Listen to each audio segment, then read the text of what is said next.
ஆண்டவராகிய இயேசு கிறிஸ்துவின் நாமத்தில் காலை வாழ்த்துக்கள். இன்றைய மன்னா, செவி கொடுத்து என் சத்தத்தை கேளுங்கள், நான் சொல்வதை கவனித்து கேளுங்கள். ஏசாயா 28:23. இந்த இடத்துல ஆண்டவர் சொல்கிறத பார்க்குறோம்.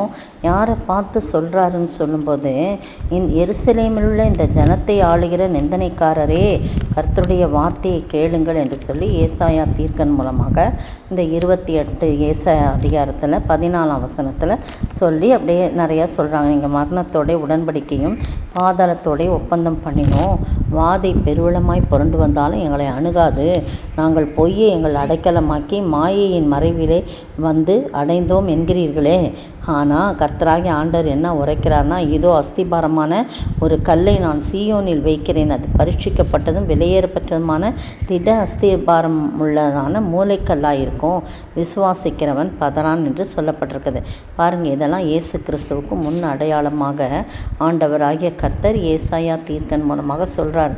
இதோ அஸ்திபாரமான ஒரு கல் சீயோனில் வைக்கப்படுகிற அந்த கல் என்ன, வெளியேற பெற்ற கல், அது மூளைக்கல்லாக இருக்கும்னு சொல்லி நம்ம புதிய ஏற்பாட்டில் மூளைக்கல்லான இயேசுவை குறித்து சொல்லப்பட்டிருக்குது. இந்த அருமையான வேளையிலே அதெல்லாம் சொல்லிட்டு நீங்கள் பாருங்கள், இந்த காரியம்லாம் நீங்கள் என்னோடய வார்த்தைக்கு செவி கொடுக்கலன்னா உங்களுக்கு கால் நீட்ட படுக்கையின் நீளம் போதாது, மூடிக்கொள்ள போர்வையின் அகலமும் போதாது, நான் பெரிய காரியங்களை நான் செய்து உங்களை நான் ஒன்றும் இல்லாமல் பண்ணிடுவேன், கோபம் நான் அவ்வளோ எனக்கு கோபமாக இருக்குன்னு சொல்லிட்டு நிறைய காரியங்கள் அதில் சொல்லப்பட்டிருக்கதை பார்க்குறோம். அப்புறம் அப்போ தான் சொல்கிறாரு, இப்போ 23ஆம் வசனத்தில் ஒரு தருணம் கொடுக்குறார், ஒரு சான்ஸ். செவி கொடுத்து என் சத்தத்தை கேளுங்கள், நான் சொல்வதை கவனித்து கேளுங்கள் அப்படின்னு சொல்கிறார். ஆண்டவருடைய சத்தத்துக்கு செவி கொடுக்க நம்முடைய செவியை சாய்க்க வேணும்.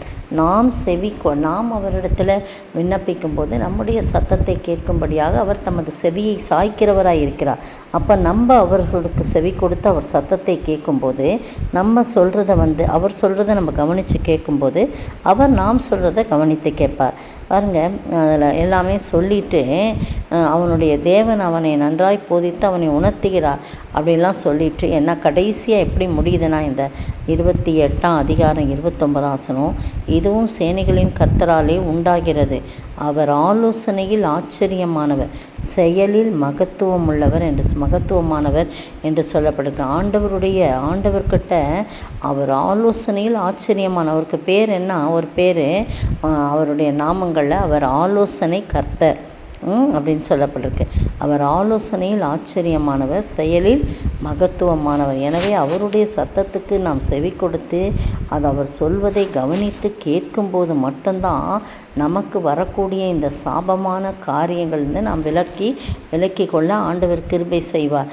இல்லாட்டினா நம்ம நான் எங்களை யாரும் ஒன்றும் பண்ண முடியாது, நாங்கள் மாயின் மறைவிலே அடைந்தோம்னு சொல்கிறீங்க, ஆனால் அப்படிலாம் கிடையாது, நீங்கள் மரணத்தோடு செய்த உடன்படிக்கையை நான் விருதாவாகி நீங்கள் பாதாளத்தோடு செய்த ஒப்பந்தம் நிற்காதே போம், வாதை புரண்டு வரும்போது அதன் கீழ் மிதிக்கப்படுவீர்கள்னு 18ஆம் வசனத்தில் சொல்லப்பட்டிருக்கு. பாருங்கள், அவங்க 15ஆம் வசனத்தில் மரணத்தோடும் பாதாளத்தோடும் உடன்படிக்கையும் ஒப்பந்தமும் பண்ணுறாங்க.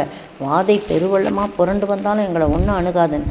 இல்லை, கர்த்தராகிய ஆண்டவருடைய சத்தத்தை நீங்கள் கேட்டு அதன்படி நீங்கள் நடக்கும்போது மட்டும்தான் இதெல்லாம் ஒன்றும் செய்யாது. இல்லைன்னா நீங்கள் மரணத்தோடும் பாதாளத்தோடும் செய்த உடன்படிக்கையெல்லாம் ஒன்றும் இல்லாமல் போய் நிற்காது, வாதை புரண்டு வரும்போது அதன் கீழ் மிதிக்கப்படுவீங்களே தவிர உங்களை அணுகாதுன்னு சொல்கிறதெல்லாம் ஒன்றும் நிறைவேறாதுன்னு சொல்லப்பட்டிருக்கு. இந்த அருமையான வேளையிலே நீங்களும் நானும் கர்த்தருடைய கிரியாகிய அபூர்வமான கிரியை நாமும் செய்யறதுக்கு ஆண்டவர் கிருபை செய்வார்.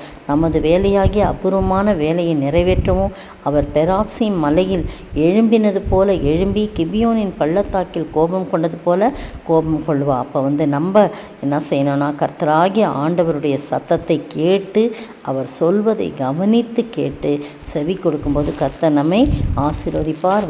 வரவிருந்த எல்லா தீமைக்கும் நம்மை விலக்கி மீட்டு பாதுகாத்து கொள்வார். அப்படி ஏன்னா அவர் தான் ஆலோசனையில் ஆச்சரியமானவர், செயலில் மகத்துவமானவர். அந்த ஆண்டவரை நோக்கி பார்ப்போமா. அவர் ஆலோசனையில் உன்னதமானவர், அவர் ஆலோசனையில் ஆச்சரியமானவர், இந்த அடிமையும் அவர் பின்னால் ஓடிடுவேன். இந்த அடிமையும் அவர் பின்னால் ஓடிடுவேன். பரிசுத்தர் இயேசு என்னை தேடி வந்தார். அவர் என்னை தேடி வந்தார். பாவ சேற்றில் விழுந்த என்னை தூக்கி எடுத்து என்னாவில் புது பாடல் தந்தார். பரிசுத்தர் இயேசு என்னை தேடி வந்தார். சோத்தரிக்கிற ஆண்டவரே, துதிக்கிற ராஜா, வாழ்த்துக்கிறோம், வணங்குகிறப்பா. எங்களை தேடி வந்த என் அன்பு தெய்வமே, கர்த்தாவே, உம்மை ஸ்தோத்தரிக்கிறோம். உம்முடைய சத்தத்துக்கு செவி கொடுத்து உம்முடைய வார்த்தைகளை கவனித்து கேட்கும்போது ஆண்டவரே, நீர் ஆலோசனையில் உன்னதமானவர், செயலில் மகத்துவமானவர் என்பதை நாங்கள் உணர்ந்து என்னுடைய வாழ்க்கையை உம்முடைய சமூகத்திலே ஒப்பு கொடுத்து வாழ நீர் கிருபை செய்ய வேண்டும் என்று கர்த்தரும் மீட்பரும் ராஜாமா இயேசு கிறிஸ்துவின் விலையேறப்பட்ட நாமத்தில் ஜெபிக்கிறேன் பிதாவே, ஆமேன்.